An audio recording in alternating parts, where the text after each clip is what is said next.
إله إلا الله.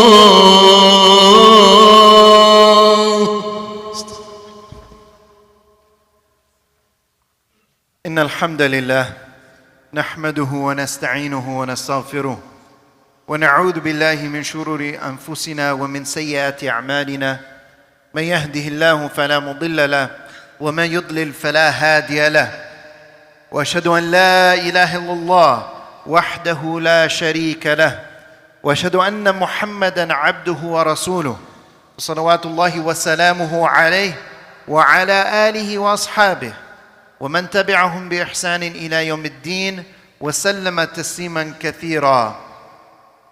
Indeed, all praise belongs to Allah subhanahu wa ta'ala, the one who created us and blessed us with countless blessings in every aspect of our lives. And therefore we turn to Allah subhanahu wa ta'ala with thankfulness and gratitude. And we seek help from Allah subhanahu wa ta'ala. And we seek refuge in Allah subhanahu wa ta'ala from any evil within ourselves and from the evil of our bad deeds. And we recognize that whomever Allah subhanahu wa ta'ala guides, no one can misguide. And whomever Allah subhanahu wa ta'ala allows to go astray, no one can guide. And I bear witness and I testify that there is none worthy of worship except Allah subhanahu wa ta'ala. He is one having no partners. And I testify that Muhammad sallallahu alayhi wasallam is his final messenger. May the peace and blessings of Allah subhanahu wa ta'ala be upon our beloved messenger Muhammad and upon his wives, his family, his companions, and all those who follow in his righteous footsteps until the end of time. My dear brothers and sisters, Allah subhanahu wa ta'ala reminds us in the Holy Quran, يَا أَيُّهَا الَّذِينَ آمَنُوا اتَّقُوا اللَّهَ حَقَّ تُقَاتِهِ وَلَا تَمُوتُنَّ إِلَّا وَأَنْتُمْ مُسْلِمُونَ. O you who believe, have taqwa of Allah. Be mindful of Allah subhanahu wa ta'ala. Be aware and be conscious of Allah subhanahu wa ta'ala and your relationship with Allah subhanahu wa ta'ala. And do not allow yourself to die except in a state of surrender and submission to Allah subhanahu wa ta'ala, a state of Islam. Now my dear brothers and sisters, in the times in which we live, when we are confronted with so many challenges as an ummah, many of us will wonder, how do we deal with these different challenges? When we look at the problems that we're facing, internally and externally, we look at the situation of the Muslims around the world, we look at what's going on in Gaza, in Palestine, and many of us wonder, how do we handle these different things? And we know, of course, that the scholars of Islam, they mention that there are two important things that we need to do. Number one is we need to focus on our relationship with Allah subhanahu wa ta'ala. We need to make dua. We need to put our tawakkul in Allah subhanahu wa ta'ala. But we don't only put our trust in Allah subhanahu wa ta'ala and forget about the necessary planning and preparation. And that's what I want to highlight in this khutbah. There is a concept of tawakkul, but there is also a concept of al-akhd bil asbab, taking the means, taking the necessary steps of planning. Once a Bedouin came to the Prophet Muhammad sallallahu alaihi wasallam, and he said, should I tie my camel or should I put my trust in Allah that the camel is not going to run away?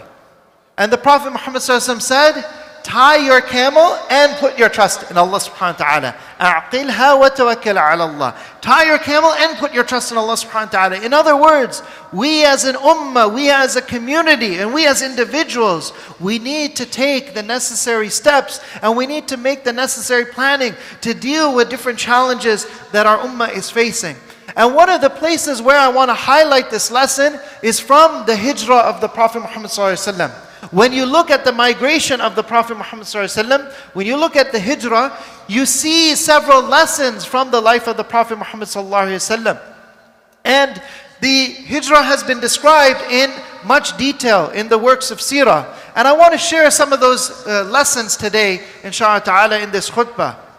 So when the persecution of the Muslims in Mecca became very severe, and it became very intense, and the Quraysh were torturing and killing the Muslims in Mecca, the Muslims received permission to migrate to Medina. And as Muslims started to migrate to Medina, the Prophet Muhammad ﷺ stayed behind in Mecca. The Prophet Muhammad ﷺ stayed behind until a point came where the Prophet Muhammad ﷺ was given permission to migrate to Medina. And Aisha radiallahu anha, she narrates this narration that she said the Prophet Muhammad ﷺ used to come visit our house, the house of Abu Bakr radiallahu anh, usually at the beginning of the day or at the end of the day. Now, if you know in Arabia, in the heat, in the intense heat, and in many other places where there's this intense type of heat, usually in the middle part of the day, when the sun is at its zenith, that's the time when people take a nap. Right? A qaylula, a siesta, that's the time when people take a nap. So usually people are not out at that time. So when Abu Bakr radiallahu anh saw the Prophet Muhammad ﷺ coming in the middle of the day, during that intense heat, when people are usually resting, and the Prophet ﷺ was coming to the house of Abu Bakr radiallahu anh, he said, for sure the Prophet Muhammad ﷺ is coming because of some important matter. And when the Prophet Muhammad ﷺ came to the house of Abu Bakr radiallahu anh, one of the first things he said is, he said, make sure nobody else is in the house. Because in that time, they didn't have walls of rooms and stuff like that. They had curtains dividing the different rooms in the house. So you wouldn't know who's there behind the curtain, but maybe they're listening. And Abu Bakr radiallahu anh said, Ya Rasulullah, it's nobody but my daughters. You know, Asma and Aisha radiallahu anhuma. So Aisha radiallahu anha, she is the one narrating this hadith.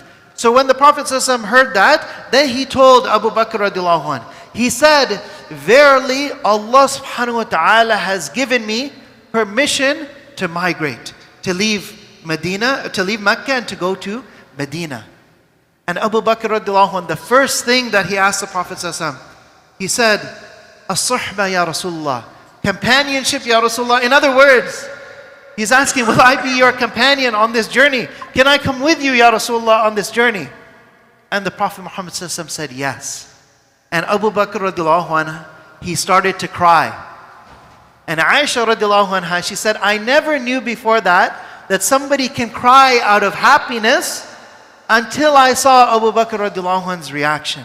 I never knew that somebody could cry out of happiness until I saw this reaction from Abu Bakr radiallahu anh. So he started to cry, and then he said, Ya Rasulullah, I have these 2 camels, we can take them with us and I will give it to you as a gift. And the Prophet Muhammad said, no, I will pay for it. I will purchase it from you. I don't want to take it for free. And then they started to make the preparations. Now, they made preparations months before actually going for the hijrah, the migration of the Prophet Muhammad ﷺ. And it's important to look at the preparations that they made, because you realize this important principle. The Prophet Muhammad ﷺ did not just say, okay, one day I'm going to walk and leave Mecca and I'm just going to walk towards Medina and Allah will protect me. I don't need to do any planning or preparation. No, the Prophet Muhammad ﷺ made preparations. He made plans. And so Abu Bakr radiallahu anhu was getting the camels ready. And the camels in the desert, you have to prepare them in advance, because they have to eat and drink more so that they will be able to survive this long journey, and that they will be able to provide and have the strength for such a long journey in the desert. And in addition to that, look at what the Prophet Muhammad ﷺ planned. He planned for Abdullah ibn Urayqit to be a guide for them, to take them on the path that would be the fastest and the path that would avoid the Quraysh. And Abdullah ibn Urayqit, he's somebody who wasn't Muslim. He wasn't Muslim. He was a non-Muslim, he was a pagan, idolater. Yet the Prophet Muhammad ﷺ found that he was trustworthy. He was somebody who could be considered an ally. And even though the Quraysh are going to be offering this ransom for anyone who finds the Prophet Muhammad ﷺ and Abu Bakr radiallahu anh, the Prophet Muhammad ﷺ knows that this man has integrity and he's somebody who can be a supporter and an ally. So he hires him as their guide. And what's very interesting is, if you look at the hijrah of the Prophet Muhammad ﷺ, the Prophet Muhammad ﷺ initially went in the opposite direction from Medina. You know, Mecca is south of Medina, and the Prophet Muhammad ﷺ did not go north towards Medina. Instead, he initially went south. And he went to the cave of Thawr, which is the cave where the Prophet Muhammad ﷺ stayed with Abu Bakr radiallahu anh for 3 nights. During that time, when Quraysh realized the Prophet Muhammad ﷺ has gone, what did they do? We know that the night when the Prophet Muhammad ﷺ left, the Prophet Muhammad ﷺ asked Ali ibn Abi Talib radiallahu anh, to sleep in his bed. Look at another level of preparation that the Prophet Muhammad ﷺ is doing. So that if somebody looks through and they see in the bed, they will know the bed is not empty. There is somebody there. So when the Quraysh came in the morning, they found Ali radiallahu anh, they were unaware, how did the Prophet Muhammad ﷺ slip past them at night? And that of course is one of the miracles of Allah subhanahu wa ta'ala. But look that the Prophet Muhammad ﷺ took the necessary steps. He did not merely rely on the miracle. He did what was in his capacity. So when the Quraysh realized the Prophet Muhammad ﷺ was gone, they sent out all these search parties. And where will they go? Immediately they will start to search the path between Mecca and Medina. They will go north, even though the Prophet Muhammad ﷺ has gone south. In that time period, those initial 3 nights where the Prophet Muhammad ﷺ is with Abu Bakr radiallahu anh, in the cave of Thawr, the Prophet Muhammad ﷺ, he has Abu Bakr radiallahu anh's son coming to the cave at night. And during the day, he would go about in Mecca. He would hear from people in the markets what they're talking about, where they think the Prophet ﷺ is, where they're sending the search parties. And he would come at night and he would update the Prophet Muhammad ﷺ about what's going on. And Abu Bakr radiallahu anh, he had Amir ibn Fuhayra come with his flock of sheep, so that the sheep would walk over the path where Abu Bakr's son had been walking, so that the path would be covered. So nobody would suspect there's somebody hiding here in this cave. And even in spite of this, of course, we know that at one point, one of the search parties from the Quraysh, they came right next to where the Prophet Muhammad ﷺ was, in the cave of Thawr. That Abu Bakr radiallahu anh, he sees them standing and right where the opening of the cave is. And the cave, you have to crawl in and crawl down. And he said, Ya Rasulullah, if one of them were to look down at their feet, they would see us hiding right here in front of them. And that's when the Prophet Muhammad ﷺ said the words that the Quran quotes in Surah Tawbah. He said, first of all, he said, O Abu Bakr, La tahzan, inna Allah ma'ana. Do not be sad, do not be worried. Allah is with us. And he said, O Abu Bakr, what do you think about 2 when Allah subhanahu wa ta'ala is their third? What do you think about 2 individuals whom Allah subhanahu wa ta'ala is the third? Allah is with them in their support. So this is the beautiful example where Allah subhanahu wa ta'ala then caused the search party to not even notice them, even though they were right under their feet. And after this point, the Prophet Muhammad ﷺ and Abu Bakr radiallahu anh, then they went with Abdullah ibn Urayqit and they started to travel to Medina. Now, when we read this story and when we hear this story and we see all the different steps of preparation that the Prophet Muhammad ﷺ made, we realize that we as an ummah, as a community, when we're going through difficulties and hardships, yes, we need to make dua to Allah subhanahu wa ta'ala. Yes, we need to focus on our relationship with Allah subhanahu wa ta'ala and place our trust in Allah subhanahu wa ta'ala. But we also have to think strategically as an ummah and see how we can better our situation. And if you look just at what has happened to this ummah during this time, during the genocide in Gaza that has been taking place, you'll see many things that happened as a result of the preparation and the steps that the ummah has been making and taking, many of which we could not have foreseen, but many things that happened that built on efforts that were laid over the past 10, 20 years. If you think about this happening 20 years ago, for example, before the word Islamophobia was a common term, I don't think, Wallahu ta'ala alam, I don't think that there would be as much support from the wider community, because the dehumanization of Muslims and Palestinians was so ingrained and entrenched in the Western psyche, in the colonialist psyche, that people didn't even care about Islamophobia. But over the past 20 years of advocacy, of the community taking a stand, talking about Islamophobia, talking about the interests of the Muslim community and the needs of the Muslim community, bridges were built with other allies. Just like the Prophet Muhammad ﷺ reached out to Abdullah ibn Urayqit, somebody who was not a Muslim. In the same way, there are other allies that have come to the support of the Muslim community and rallied around the Muslim community and recognized the injustice and the evil of what's taking place. If you think about how Muslims have taken a lead in many different positions in society. Muslims, whether they are teachers, educators on school boards, whether they are physicians involved in leadership positions in the hospital, whether they are lawyers, whether they are in whatever leadership capacity they are in, this has had an influence. Because when people try to push the propaganda narratives and deny the humanity of the Palestinians taking place, these people are able to stand up and say, no, this is not the case. You have to speak the truth. Look at what is happening. Look at the 40,000 Palestinians that have been killed there. Look at the 15,000 children that have been killed there. And the truth gets out. But my dear brothers and sisters, remember that in spite of all the steps that we take, in spite of all the planning and the preparation we take, ultimately the help comes from Allah subhanahu wa ta'ala in a way that we could not foresee it. There are many different things that Allah subhanahu wa ta'ala caused to happen that no human being could plan.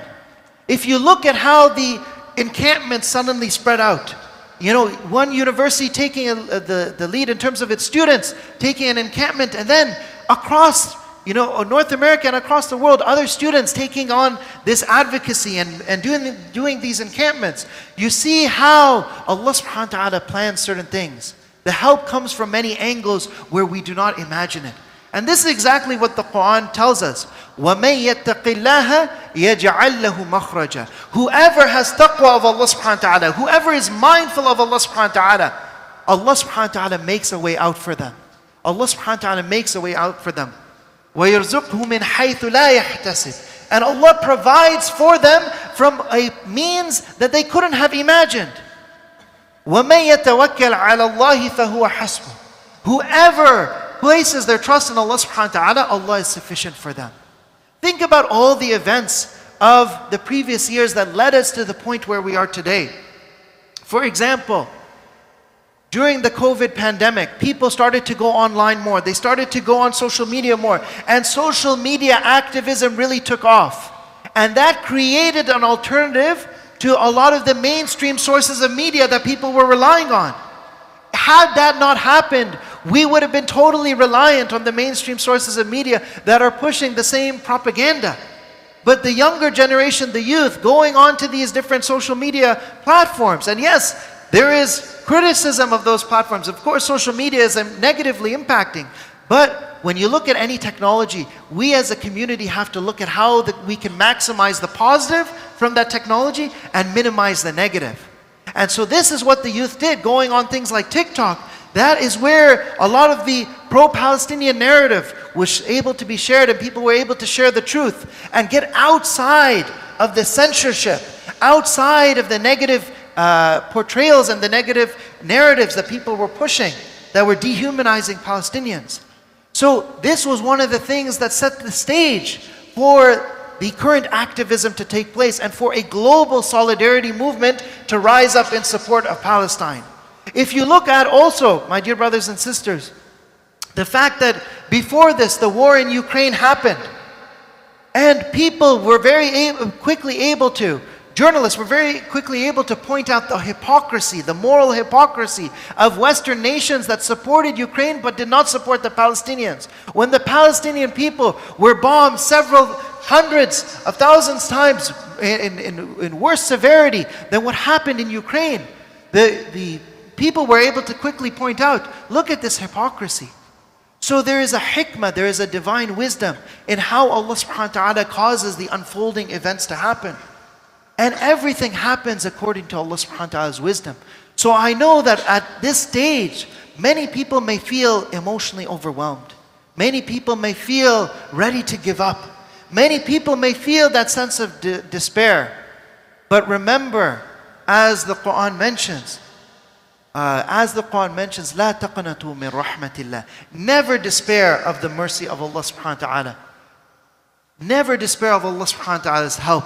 Because Allah subhanahu wa ta'ala's help is always close by. And everything that happens according to the wisdom and decree of Allah subhanahu wa ta'ala. Allah subhanahu wa ta'ala says, وَكَانَ حَقًّا عَلَيْنَا نَصْرُ الْمُؤْمِنِينَ. It is indeed a obligation, a right that Allah subhanahu wa ta'ala has taken it upon Himself to support and to help the ummah. إِنَّ اللَّهَ يُدَافِعُ عَنِ الَّذِينَ آمَنُوا. Verily Allah subhanahu wa ta'ala will support those who believe. Now remember, my dear brothers and sisters, Allah subhanahu wa ta'ala says, يَا أَيُّهَا الَّذِينَ آمَنُوا مَنْ يَرْتَدَّ مِنْكُمْ عَنْ دِينِهِ فَسَوْفَ يَأْتِ اللَّهُ بِقَوْمٍ يُحِبُّهُمْ وَيُحِبُّونَهُ. That whoever amongst you turns his back on his deen, on his commitment to Allah subhanahu wa ta'ala, on his religion, verily Allah subhanahu wa ta'ala doesn't need them. Allah will replace them with those who love Him and He loves them. So, my dear brothers and sisters, Islam does not need us. Islam and the Ummah does not need us, but we need Islam. And we need to renew our commitment to Allah subhanahu wa ta'ala, to place our trust in Him and to do everything in our capacity to make the necessary steps, to plan strategically as an Ummah, to make the alliances, to reach out with other allies who can work together for the goal of justice for humanity. أقول قولي هذا واستغفر الله لي ولكم ولسائر المسلمين واستغفروا إنه الغفور الرحيم.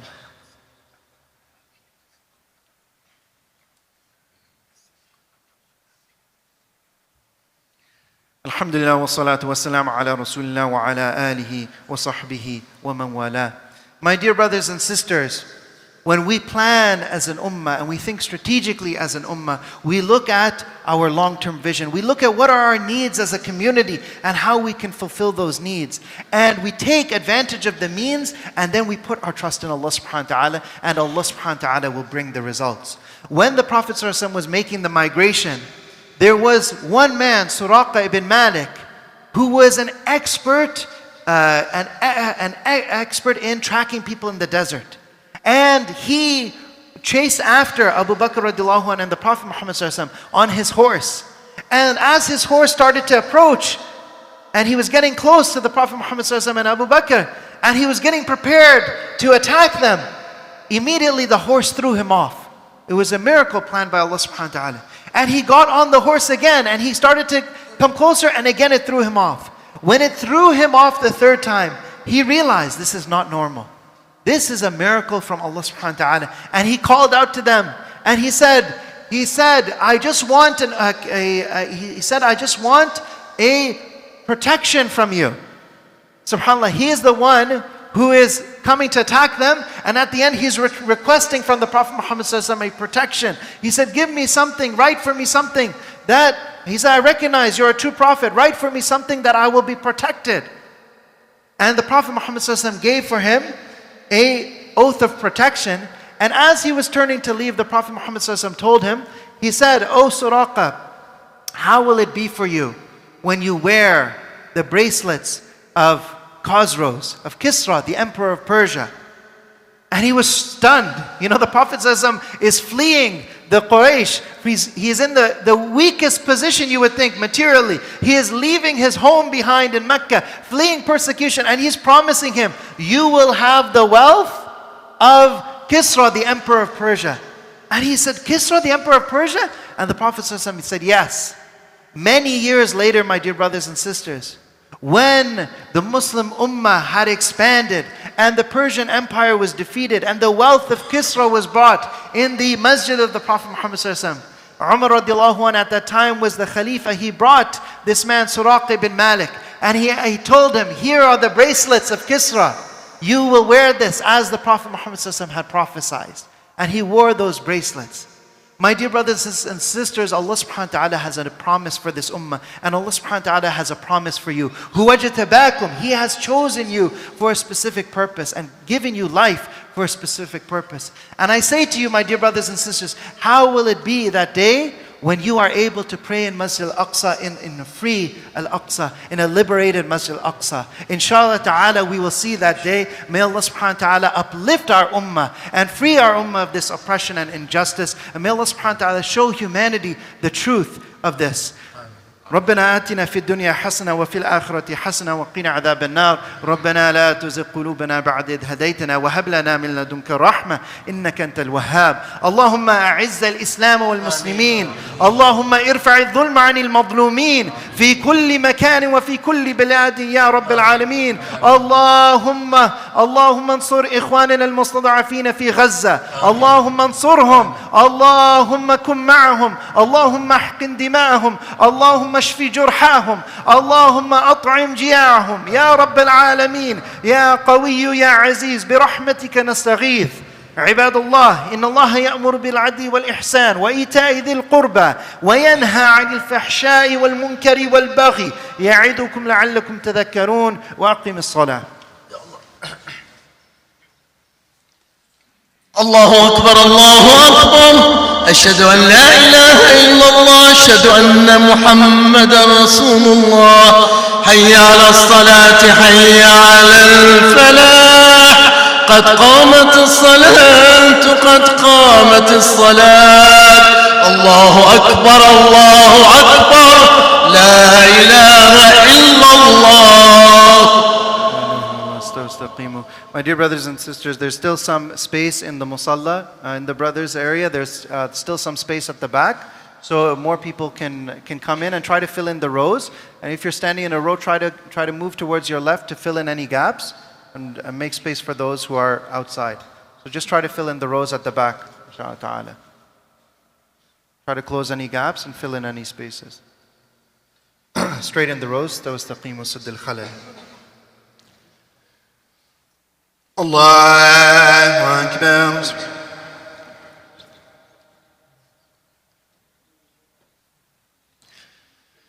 الحمد لله رب العالمين الرحمن الرحيم مالك يوم الدين إياك نعبد وإياك نستعين اهدنا الصراط المستقيم صراط الذين أنعمت عليهم غير المغضوب عليهم ولا الضالين آمين. يسألونك عن الأنفال قل الأنفال لله والرسول فاتقوا الله وأصلحوا ذات بينكم وأطيعوا الله ورسوله إن كنتم مؤمنين إنما المؤمنون الذين إذا ذكر الله وجلت قلوبهم وإذا تليت عليهم آياته زادتهم إيمانا وعلى ربهم يتوكلون الذين يقيمون الصلاة ومما رزقناهم ينفقون أولئك هم المؤمنون حقا لهم درجات عند ربهم ومغفرة ورزق كريم. الله أكبر.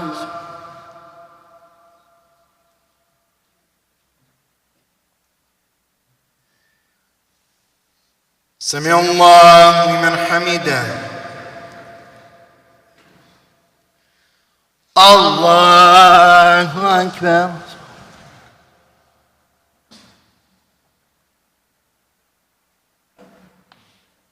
الله أكبر. الله أكبر.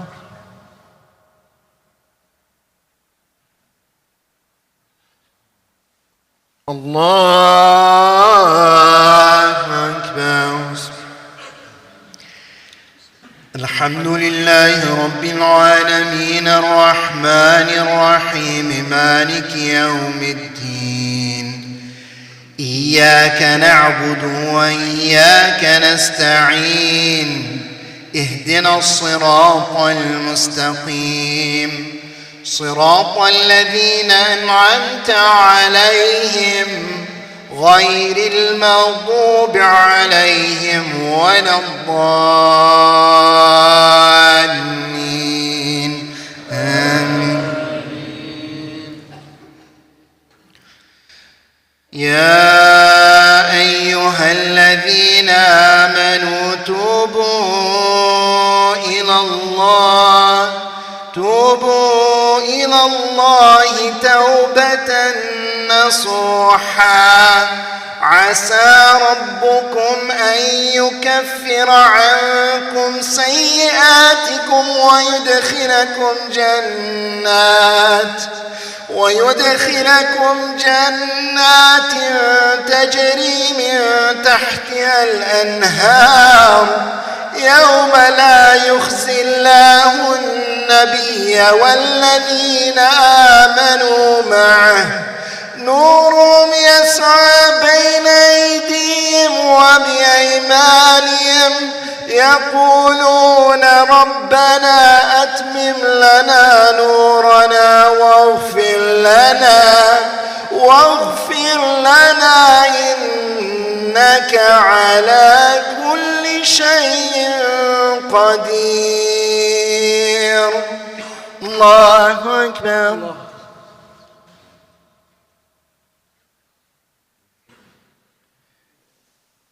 سمع الله لمن حمده.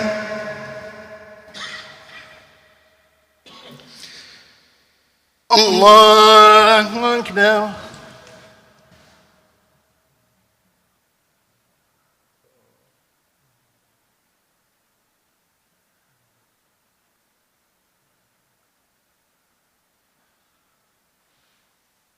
الله أكبر. الله أكبر.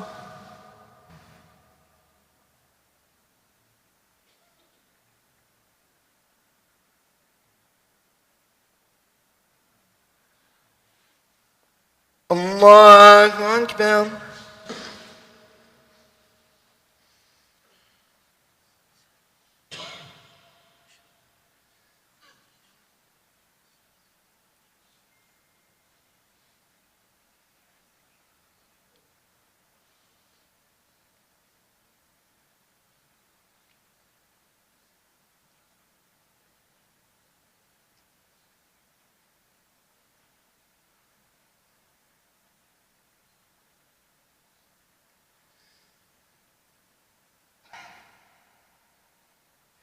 السلام عليكم ورحمة الله.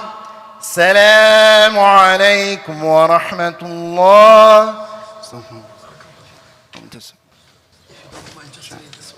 Assalamu alaikum wa rahmatullahi wa barakatuh. Dear brothers and sisters, a couple of quick announcements. There's a family halaqah tonight here at the Masjid Al-Falah. After Salat al-Maghrib, the topic is Nation Builders, Stories of the Prophets, and the speaker is Sheikh Riyad Uzazi. And for those of you who have been attending our Sunday halaqah series that I have been doing on Islam and critical thinking, this Sunday, due to the long weekend, we will not be having the halaqah, but we will resume following this weekend. It's every Sunday after Salat al-Maghrib here at the Masjid. As well, there is the Al-Falah Summer Camp happening from July 2nd, 2024, August 1st, 2024, Monday to Thursday, 9 a.m. to 2 p.m. If you're interested, please register online. Jazakumullahu khairan. Wassalamu alaikum wa rahmatullahi wa barakatuh.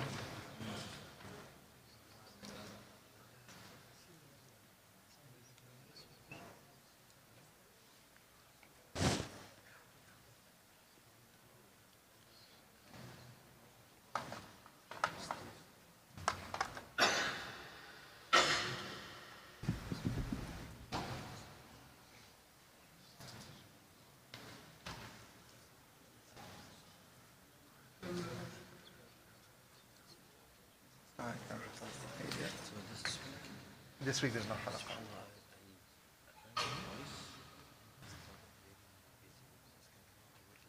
Oh, can I run it easy for you? But you know what? They're online, they're recorded. Yeah. MashaAllah. Ahlan wa sahlan. I look forward to seeing you again, inshallah.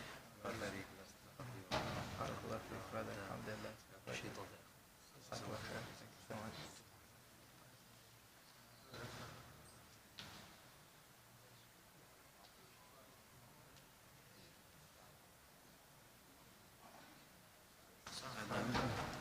Adam is my son. Oh, mashallah. I know you from Hafs. Yes. He's doing Hafs. Mashallah. Okay, mashallah. How old are you, Adam? 15. 15. Okay, mashallah. Excellent. introduce you. May Allah bless you and make you a leader for this ummah. Ameen, inshallah. This is, for him, it's da'iyah. It's more important than doing anything. Alhamdulillah. MashaAllah. He think about it. Amazing. And Alhamdulillah. I just want him to take impression from you. Jazakallah. The kid once told him he's humble. Yes. He told him after life become easy. Even math. It's true. Even math. Yeah. You're a physician, right? You're a Yes. doctor. Yeah. He's a doctor. Yeah, Inshallah. actually, I agree with you 100%. My hifz of the Quran, it made learning easier, it made the speaking easier, Yeah. everything's easier. Mashallah. I memorized here in this masjid. Oh, yeah. you Yeah. did Sheikh Jamil? No, Sheikh Jamil, a little bit. He was starting when I was finishing. Oh, Yeah, mashallah. but I did read with him Oh, sometimes. Yeah, Okay. but yeah, mashallah. I was 19 when I finished. It was Did you do- 2007. Did you do homeschooling or? No, I did public school. Yeah, I did public school. But now I would reckon homeschooling is, of course. We're best. doing homeschooling. Oh, mashallah, it's amazing. We have 2 boys. Yeah. It's a lot of work, Yeah. but may Allah make it easy for you. Amazing, Yeah. mashallah. Mashallah. Assalamu alaikum. So in the morning I saw you. Yes. Also, you know how to introduce the brother who is studying philosophy. On the way. He's from Albania. Oh wow. He's texting. Nice to meet you.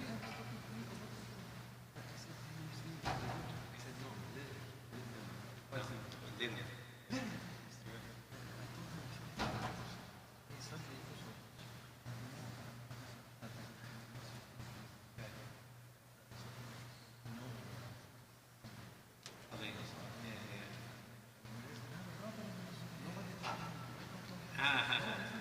Okay.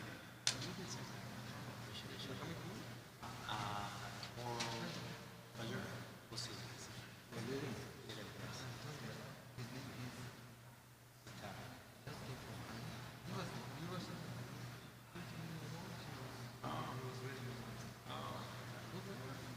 Yeah, okay, wait. I see.